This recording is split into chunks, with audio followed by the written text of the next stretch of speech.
What is up, everybody? Welcome back to A Certain Point of View. Hello to all you movie trivia Schmoedown fans. I am Jake Berlin, and this is our Schmoedown podcast. That is correct. This is our main show here on the channel, and we have officially hit number 10 on the show. That is awesome. We are on 10 shows. We are going strong. We've only missed 1 week so far, but we are on show number 10, and that is not just me that is usually on the show. That is also Mr. Avila, Brian Avila. How are you doing, sir? Not too bad. How about yourself? I'm good. You got to come up with a new hello. I feel like you say that on almost every show we do together. That's just That's just your hello there or your what's up or whatever. Pretty much, yeah. I tried to stay away from hello there because that's Jacob and Obi-Wan. So maybe that's a T-shirt in the making. Not too bad. Not too bad. How's your week going though? Busy. Teaching from home. So yeah, it's the first official week, correct? Yeah. What's that like? It's chaos. It's like herding. What's an animal you can't herd? Herding snakes. How about that? It's just not going to happen. So they're vicious creatures. Yeah. The snakes are the worst thing on the planet, period. There's nothing worse. I would have to go spiders. There's nothing worse than snakes. No. You put a snake in the room, I'll either kill myself or I'll run like a total baby. See, now I haven't seen a snake with you, but spider I've seen.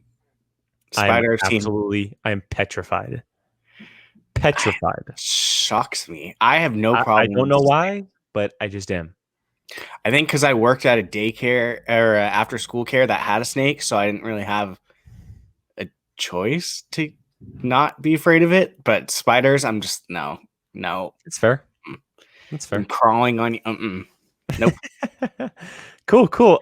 Yeah. So guys, we are here to talk the Schmoedown, obviously. And we don't have a ton of things to talk about, so we're going to spread some stuff out as best as we possibly can. The one match that we have today is Britney Young versus Excuse me, I always say his name wrong. Jader Paramo. That is a very difficult name to say, But yes, Britney Young versus Jader Paramo. The dungeon. When you talk fast. Yeah, exactly. Britney Young versus Jader Paramo. We have the dungeon versus the usual suspects. Two factions that are needing of these points, and so we will definitely talk about that. And then we're going to get into the opening scene of this match that had to do with Andrew Ghai and one Bobby Finstock. We will kind of talk about that a little bit after the match and maybe what it means or what it could mean. Maybe there's a master plan behind it. We'll definitely talk about that. We will also discuss, we are bringing it back weekly, guys. We're going to be discussing from Brian's point of view. Maybe that's the topic. Brian's point of view of the Schmoedown, because he is currently rewatching for the very first time. So technically just watching the Schmoedown from the very first time. And he is on season 1. Just finished season 1, correct? I have officially finished the first season. Cool. And so that will be a little bit later in the show before we wrap up with our standings, and then we will get out of here. So let's go ahead and kick this off with the match discussion. Because it is the biggest thing to happen in the Schmoedown this week so far. And as I mentioned, we have Young versus Paramo here. Britney Young had competed before in a celebrity match. It was the Glow celebrity match where she was on Team Clark Wolf. Not a bad team to be on. Huh? I said not a bad team to be on. Exactly. And so she liked it so much, and she had showed interest. Christian's like, I want you in the league. I want to put you in the draft. And Kaiser swept her up, and so she faced off against Jader Paramo, who is the fan from the Orlando event last year, who won the fan event and got his ticket to a studio, or to the studio to see a match, etc. And just so happened, we're throwing him in the draft as well. So he got swept up by Sam Levine later in the draft. I believe it was the last pick for him in the live draft that we attended.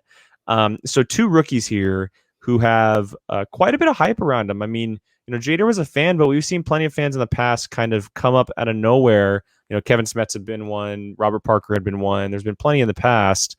And then Britney Young, she showed her movie knowledge in that celebrity match.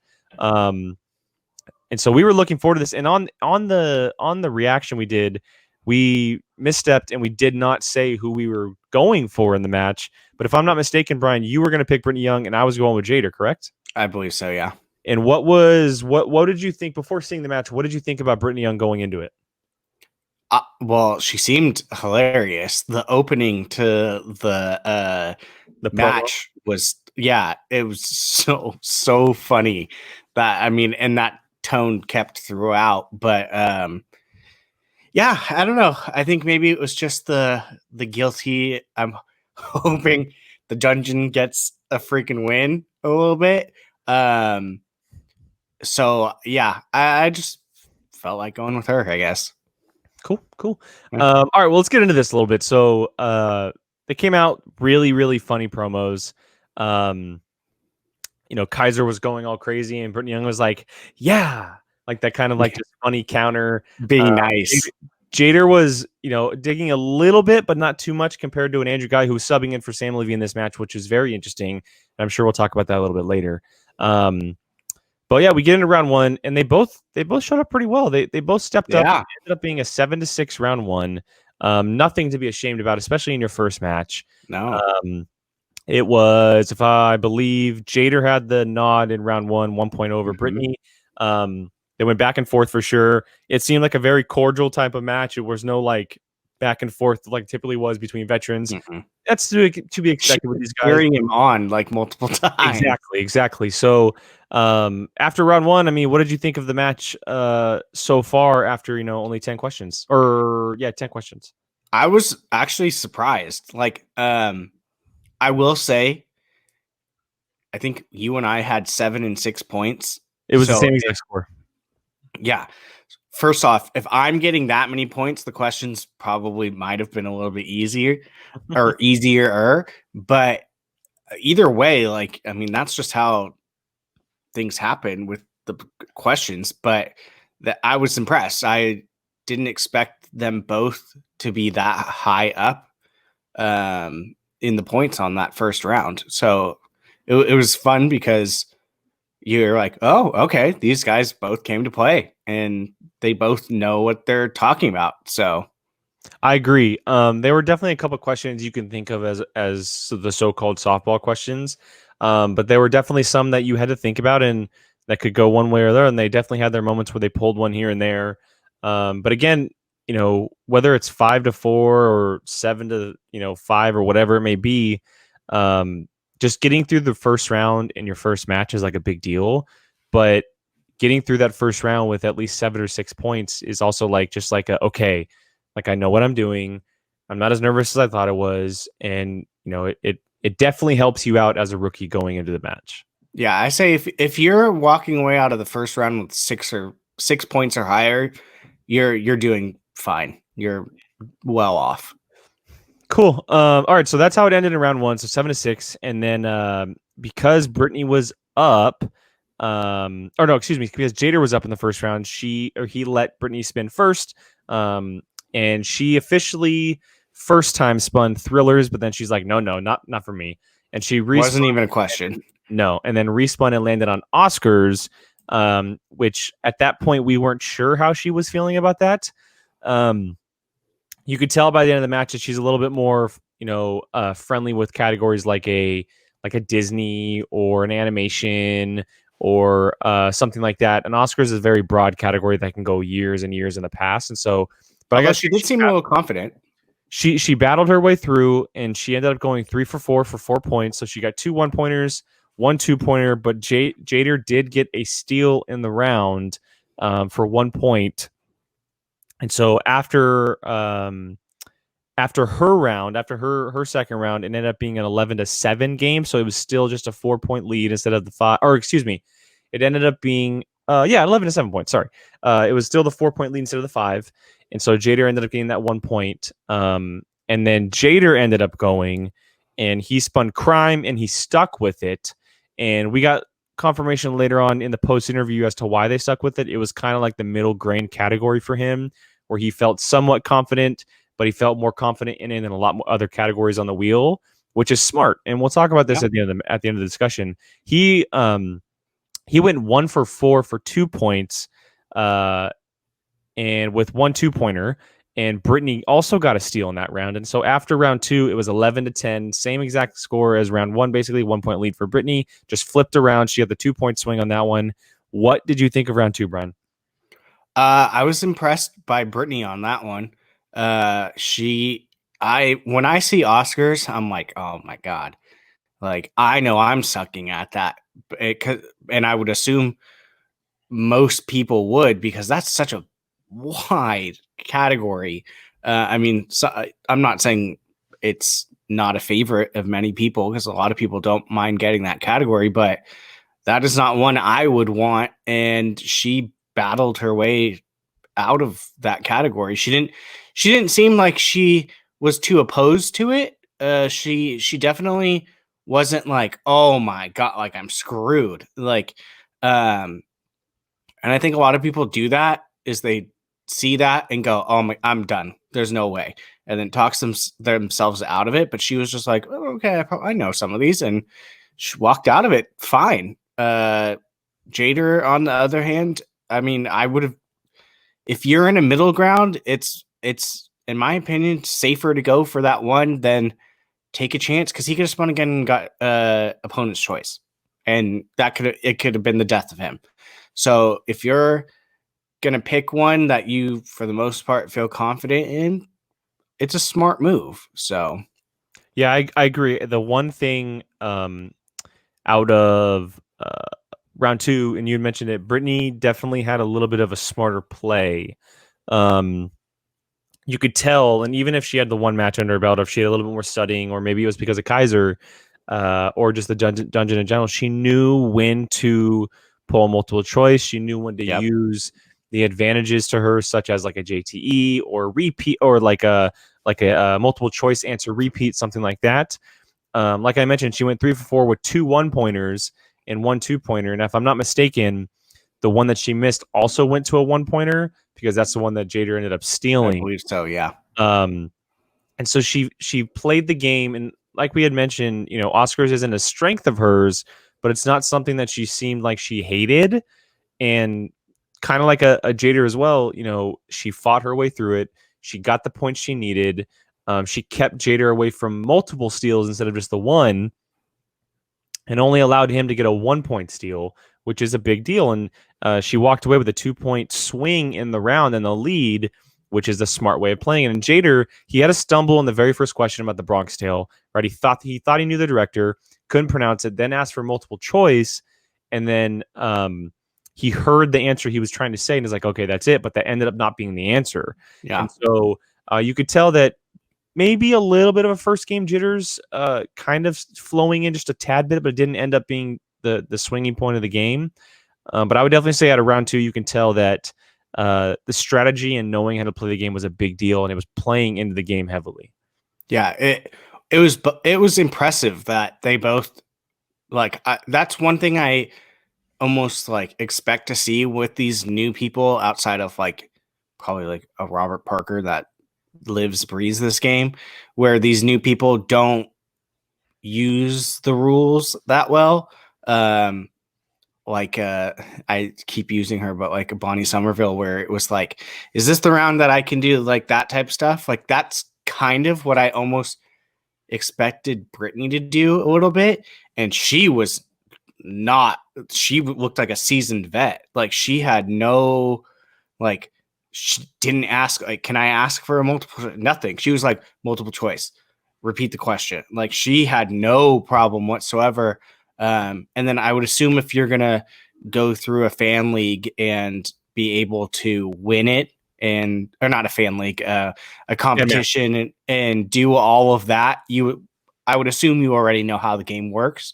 So I was impressed that I don't remember either of them going like, asking like, can I do this? Or they knew it. And that, if you're a new person and you're coming in like that in your first match, you've impressed me. And they both, especially Britney Young, impressed me, not having to ask for how things work. So yeah, so Britney Young walks away with the 1-point advantage in round number 2. So we move on to round 3.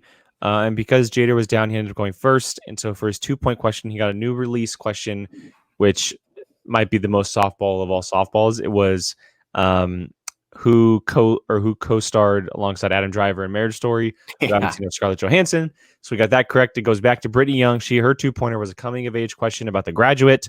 She ended up getting that question correct. So then we go back to Jader, and his 3-point question was a family film question about The Princess and the Frog. The Firefly question, correct?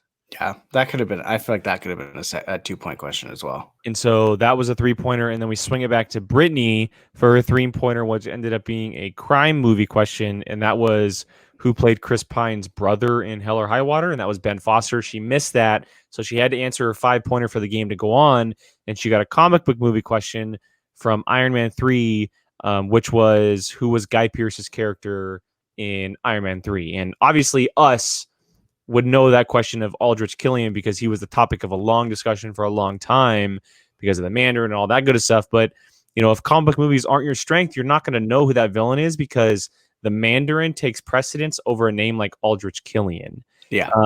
And so Jader ended up winning 15-13. Brittany missed her final 2 questions, and Jader didn't have to answer his 5-pointer. It just simply came down to not knowing a question. And, they both played extremely well. They now know what they need to work on a little bit more than others. But I definitely think that neither of them need to hold their heads down. And like Kaiser said at the end of the match, and he used the word, he goes, she's just wonderful. Like they showed up. They definitely both showed up in great fashion. And I'm looking forward to seeing them both play down the road because they look like they can be really 2 fun personalities and strong knowledge players in the game. Yeah, I agree. One thing that a lot of people I kept seeing was this match was fun. This match was really fun to watch. And it was something that you enjoy because you have those matches where you're just like, oh, this is going to be a bloodbath, or, oh, this is going to be intense. But the fun ones tend to be the ones where you're laughing with them tend to be the best ones, even if it is a low scoring game. Like, Bonnie and Brett, that one was hilarious, but they barely got double-digit points. So, but those ones are the ones you remember because those are the ones that you had the most fun laughing too. And that was the case with this one. It was fun, but it also was competitive. 15-13 is not a bad first opening, in my opinion. I don't think anyone would really disagree because she, for the most part, just only missed a couple in each rounds, and that was it. And then Jader did amazing as well. He didn't get the chance to do his 5-point, so I mean, he could have walked out of there with 5 more points had he had that opportunity. So who knows? It was a very good match for new people, and it definitely showed because people in the comments were loving these 2. Yeah, and so the usual suspects walk away at the point in this one.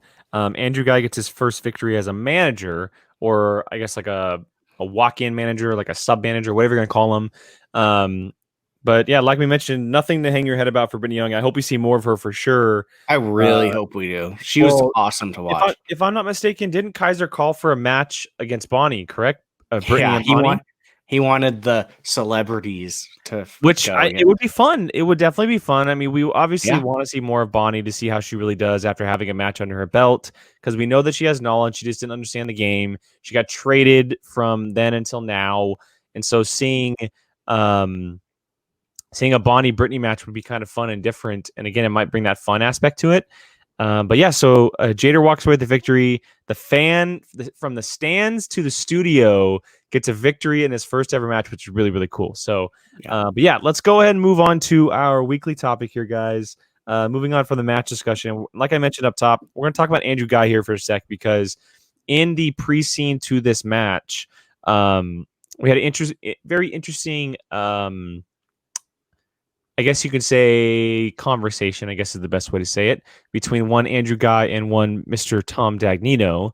And the whole point of the scene was that Andrew Ghai, 2 years ago, when Robert Meyer Burnett had burnt the old Finstock mask, lit it on fire on some kind of trash can, basically, Andrew Ghai didn't give him the real mask. Andrew Ghai's had the mask for the last 2 years, and he officially gave it back to one Finstock.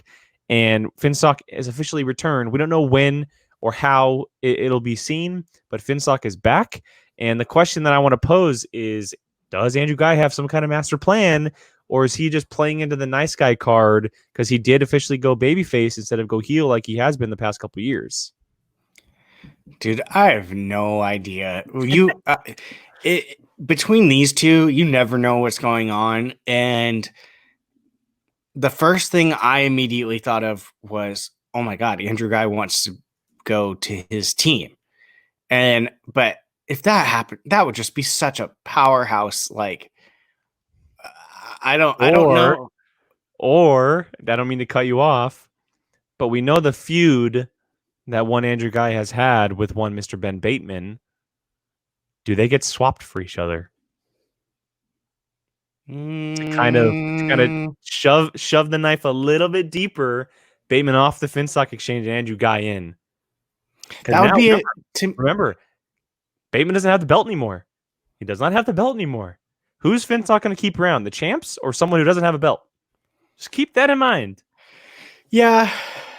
But to me, that seems imagine, and it doesn't have to be a straight up trade. It could be a package deal, like Bateman and someone, a Guy and someone, or whatever.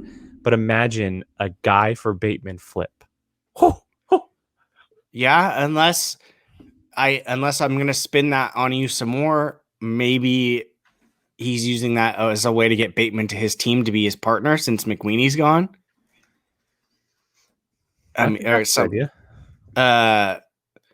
Yeah, I mean, I don't know. To me, if that was to work out, to me, that's kind of a bad guy move. Like almost kind of that's what I was going to get at. What if this baby face is just a face? What if he's truly a heel and he's just putting on a front, and it's the biggest heel move of all time?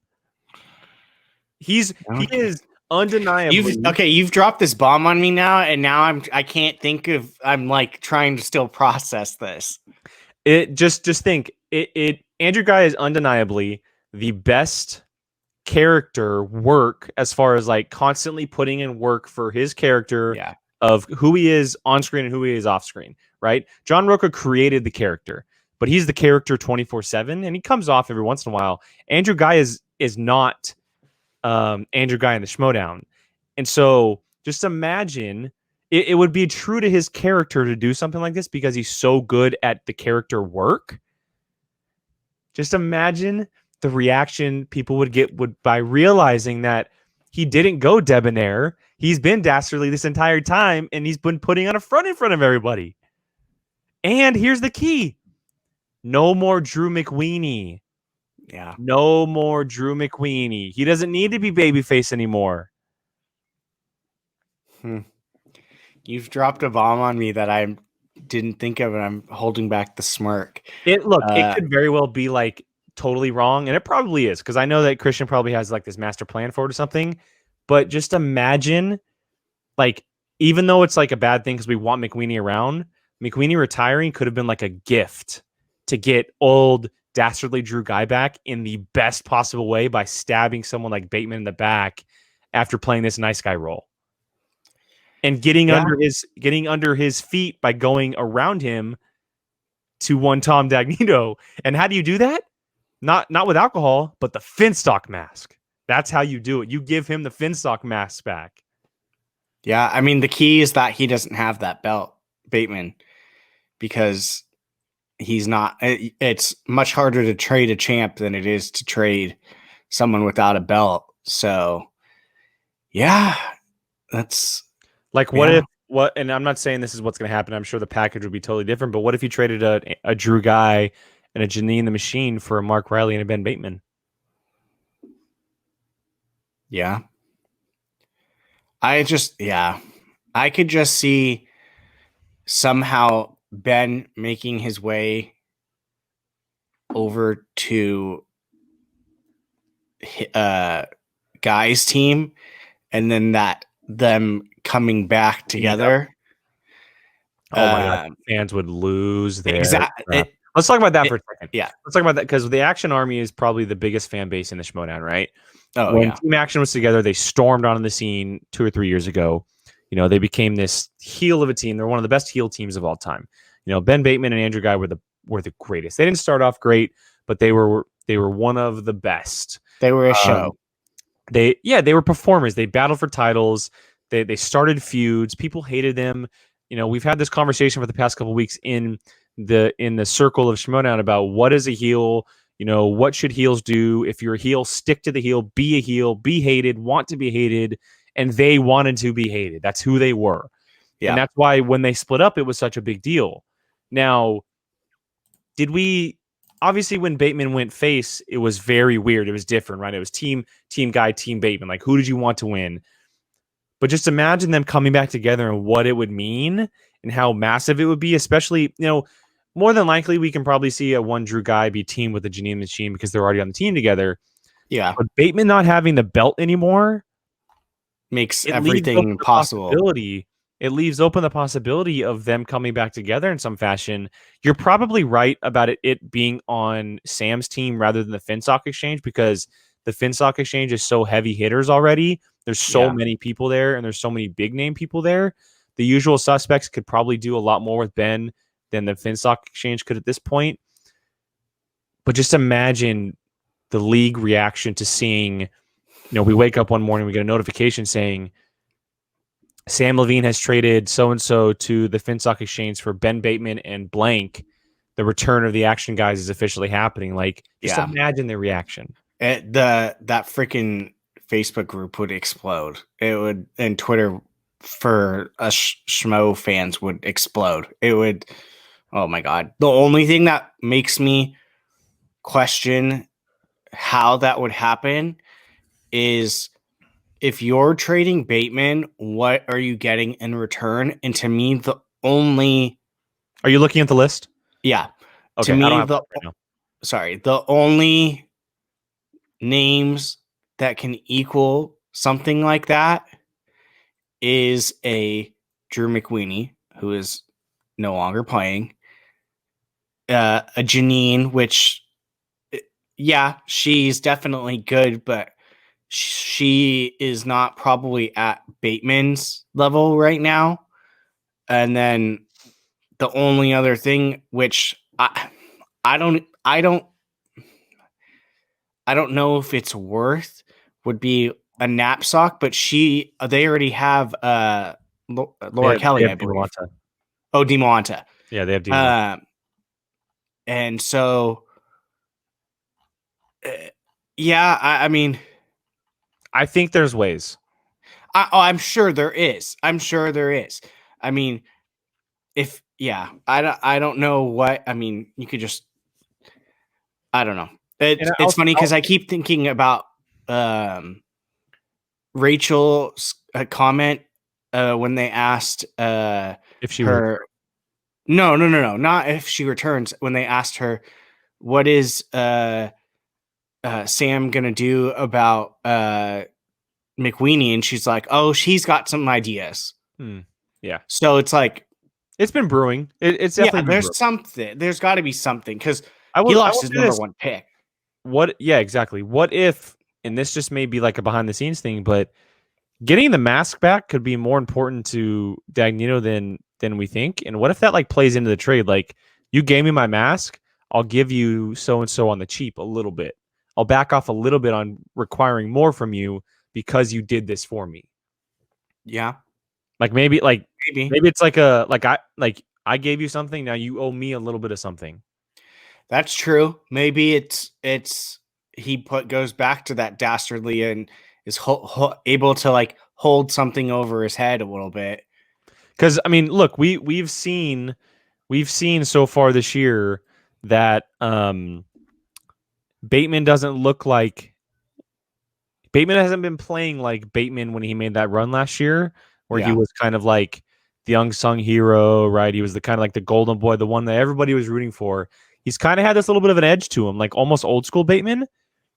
Maybe it's a little bit of a tease for what could come, possibly. Yeah. The only other thing that makes me think that some type of trade wouldn't be able to manifest would be because of who's the boss. Yeah. Well, I don't know the rules, but I believe any team that doesn't have the belt can be traded. or any team who's not in the top 5 can be traded. But I believe that if Ben Bateman was to be traded, Mark Riley would go with him. Finstock's never going to do that. Why would you? It depends on what you get back. It really depends on what you get back. They don't. Their team doesn't have anything to me that is equal to that. Well, also, remember, maybe Sam makes a trade for someone else and then immediately trades that person away.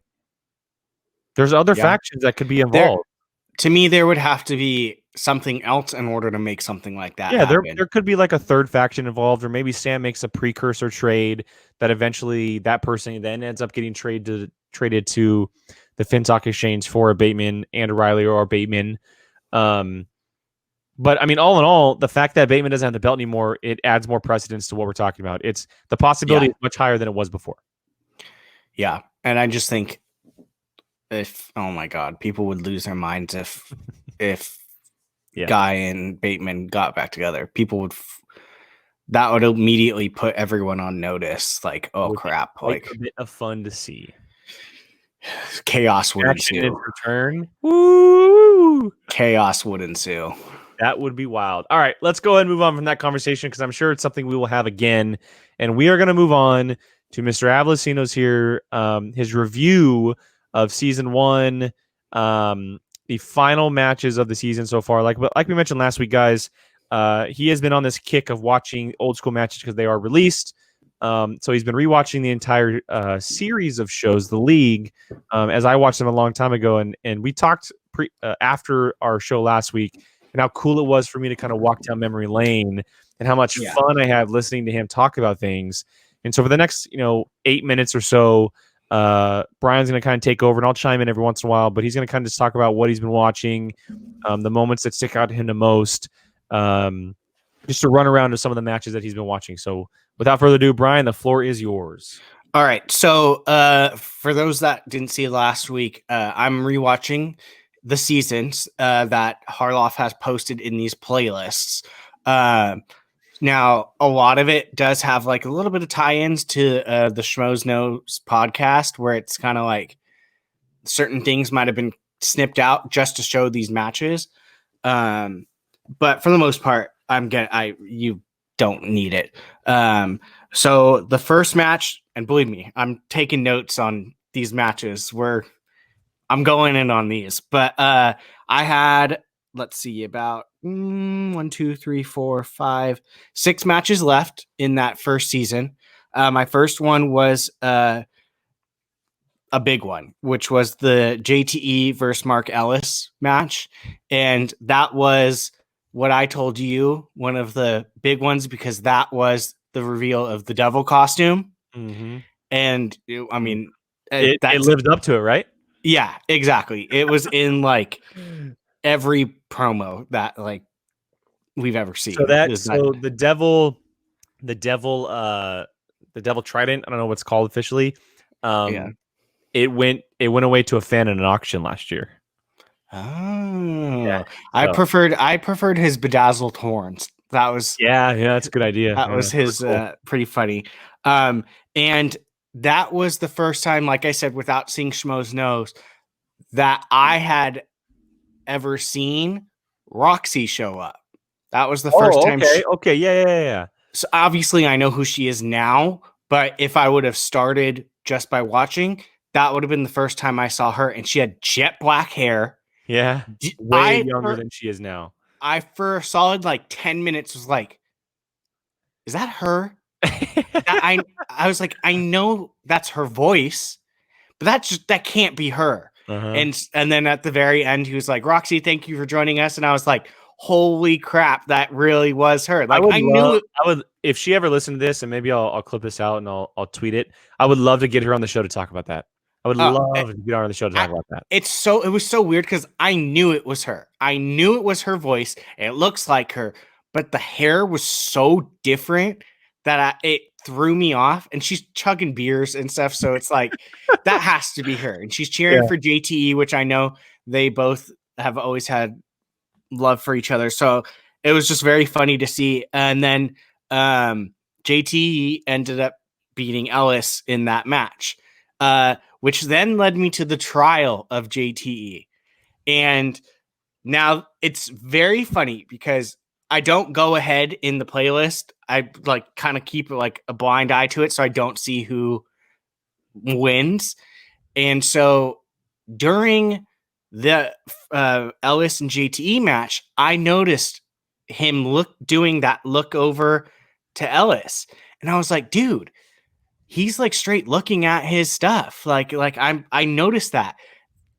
Go to the next episode, trial of JTE, and that's when all this stuff. I'm like, oh my god! Like it was like I was sitting there like, come on! Like someone has to notice he's looking, and so that led to trial of JTE and just some of the craziest stuff I've ever seen. One of the all-time greatest, I guess you can say, just like quote or pieces of dialogue that has ever happened in a Schmoedown is from one Bobby Finstock.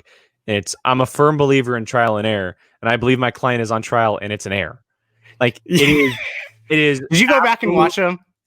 No. No, you remember that? I have it. No. I wrote it down in front of me like weeks ago to make sure that whenever this moment came up, I remembered it. I remember watching that and just losing my crap. It was such a Finstock thing to say. First of all, yes, it fit so perfectly what was going on. It's one of the all-time greatest quotes ever said. It was in a movie somewhere. Yeah, it is. That was such a ish show of an episode. You had Mokuba running around with his band of merry men in their onesie suits. And then, okay, the thing that got me was Justice Bot. Do you remember that? I was crying, laughing because his voice, the way he was it was too funny. That whole thing, amazing. It was amazing. And do you see now why we the Schmoes No Show was such a massive hit with people? Oh, absolutely, because it was everyone is on that. Literally a camera in the corner watching a group of people just do random stuff. It's so funny. So funny. So then, of course, I just happen to have the shirt on too. Coincidence. No, I'm kidding. And then, of course, JTE is found innocent by a very close margin. My next match was Finstock versus Harloff, and that was an absolute crap show of a match. There barely was any points in that whole entire match. So fun to listen to this stuff. Keep going. Oh my god! I think the final score was 3-4. It was horrible. Sounds about right. Yeah, and even Harloff said this is the worst match I've ever seen. And so next was Knapsack versus Mokuba, which was impressive. It was a very good match, and Mokuba freaking killed it. Absolutely killed it. He comes to play when he's in the space. He comes to play. Yeah, he killed it. And like I said, I don't know who's winning this. So for me, that was a shock to see him take out Ken. I was like, whoa, holy moly. And then my next one ended up being JTE versus Riley, which I finally see. Okay, one thing I have been hiding and trying not to find out was what JTE stands for. And this was the first time I've heard it being said, which was Josh the what was it? Josh the engineer. Yes. Yeah. I was going to say entertainer. I knew that was wrong. So it was originally JTI, Josh the intern, and then it went to JTE. Yeah, because there's 3 other people that they call the intern. Intern number 3.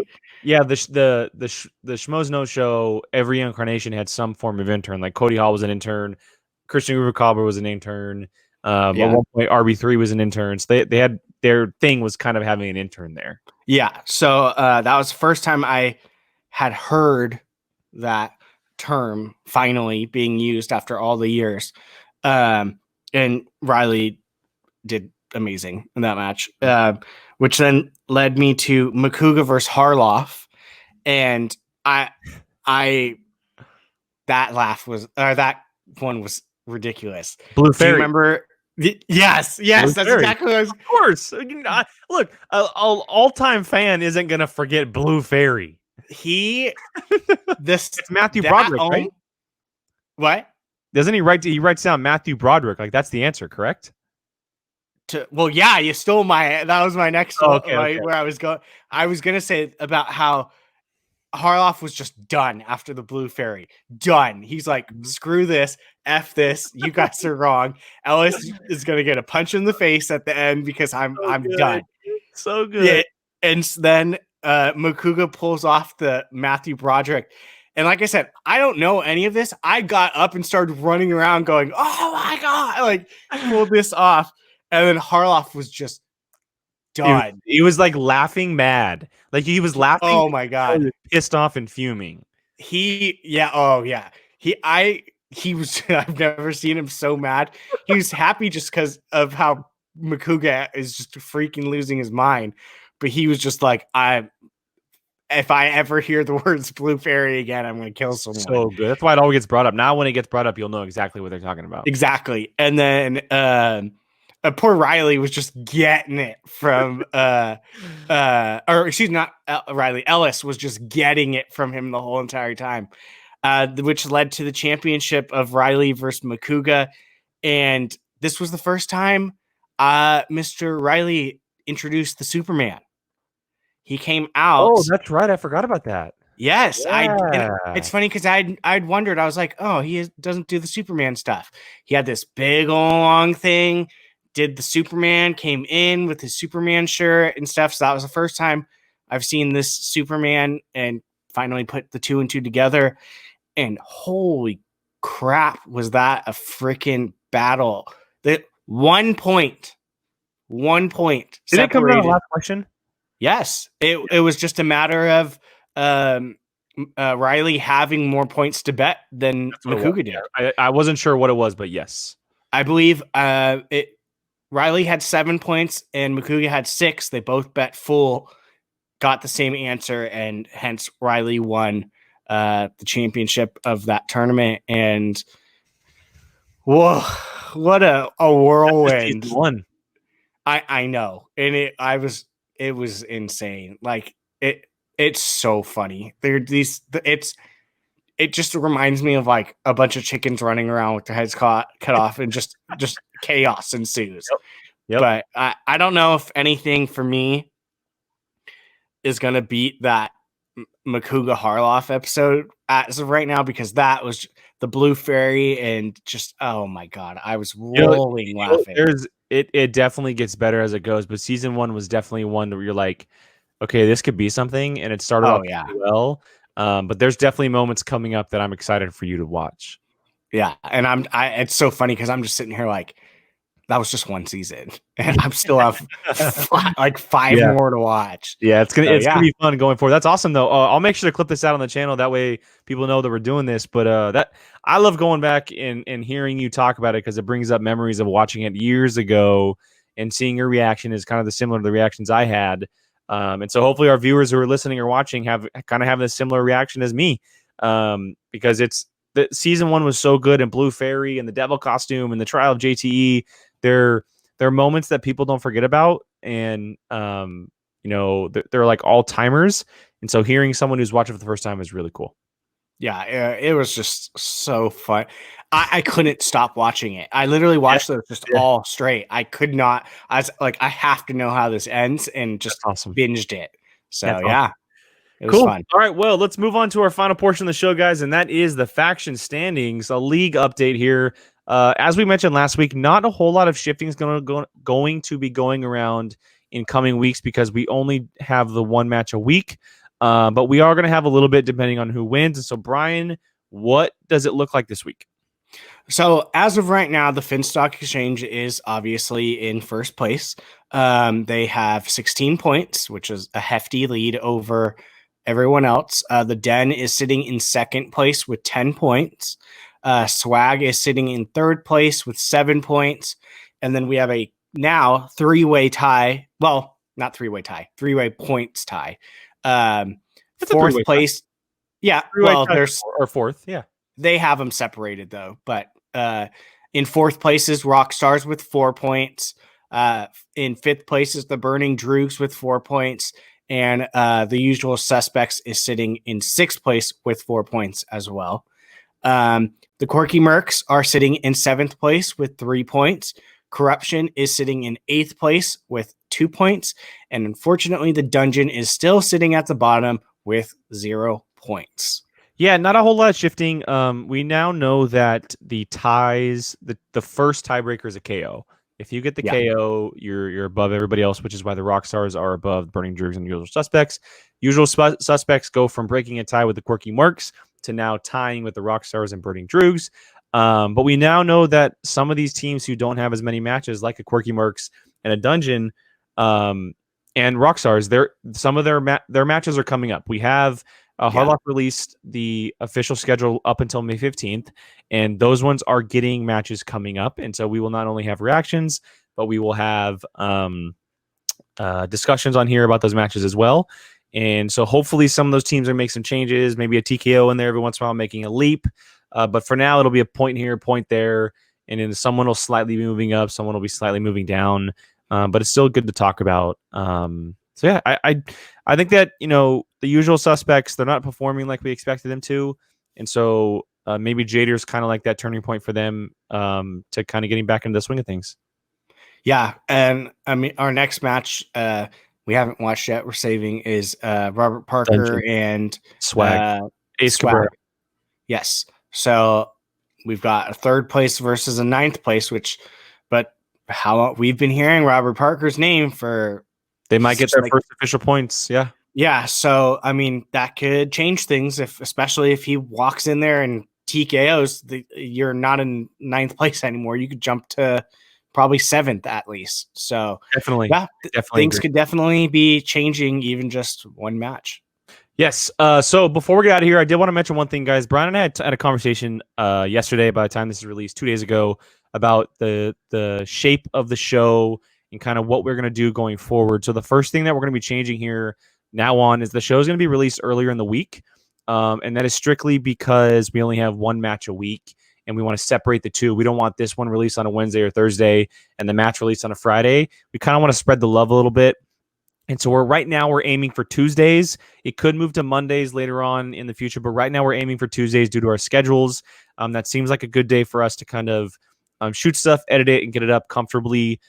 And the next big thing that we want to talk about is Brian and I had this idea because we wanted to be a sports-centered type of show for the Schmoedown, right? We didn't want to be what we love what the Schmoedown is, and we love talking about competitors, but we didn't want to be a show that was just branded as having someone come on and talk to us. We want to kind of like break down matches and break down trades and, have a player come on and break down their match with us.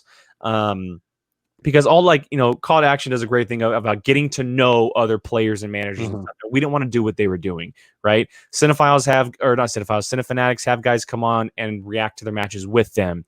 There's all these places that do other things. We want to be something a little bit different. And so what we're looking into doing in the future is have players come on and react and discuss their matches with us while we break them down.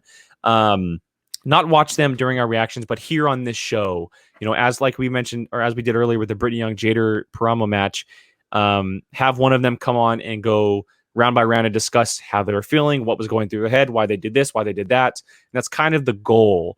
And so what we are doing to start this off is, it's been locked in, but our first official guest will be Robert Parker. We are going to have Robert Parker on the show next week. He will break down his match, his first official Schmoedown match against Ace Cabrera with us.